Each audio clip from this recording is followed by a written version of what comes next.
Hi everybody, Dr. Bryton here for Tooth Tip Tuesday, and today I want to talk about a couple of things that I'm starting to witness, and then I also want to just give you a tip with regards to those things I'm seeing. So first things first, we've been talking about it for almost a year now, about how we were going to see some ramifications due to the changes as a result of COVID.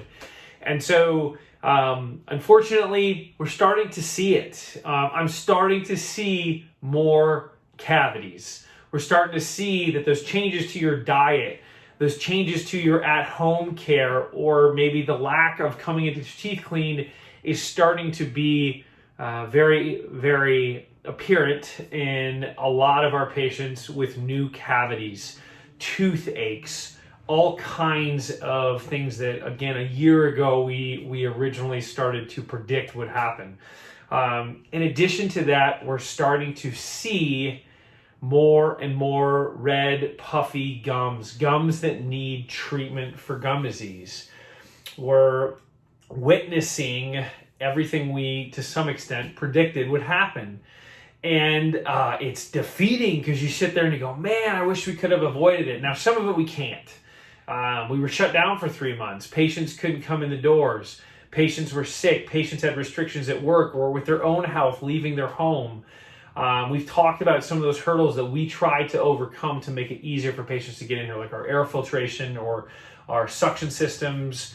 And we've done everything we can. But now there are patients who are still not coming in the door, and they're then calling us with problem after problem. And so my tip is this.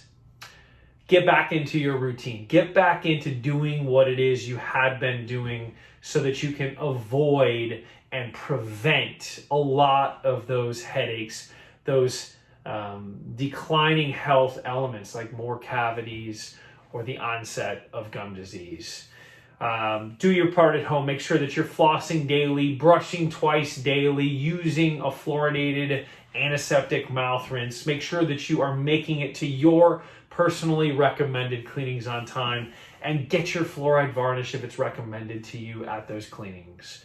If you're recommended 3-month cleanings, do the 3-month cleanings. If you're recommended 6 months, do the 6 months. But stay on those routines, because all those elements that are also affecting your day-to-day are probably creating more stress and more issues. And why would we want to add to that by having problems at the dentist or within your oral health? So that is my tip for you. We have seen what was predicted in more cavities and the onset of gum disease happening in more and more patients. We're seeing it happen. And so for those of you that are maybe reluctant in coming back to the dentist or haven't been back to the dentist or are not back into your routine, get back into it so you can avoid those issues. So that's my Tooth Tip Tuesday for you. I hope you find it helpful. If you have questions about any of this, if you have questions about getting back to the dentist, please reach out. If you have concerns with it, or if maybe you wonder, should I be going to the dentist because I have this systemic health issue going on that compromises my immune system, please do not hesitate to give us a phone call. We want to make sure that you know how safe it is here and that you feel comfortable getting back out there. So thank you so much for tuning in. I hope you have a wonderful rest of your Tuesday and a wonderful rest of your week. Thank you.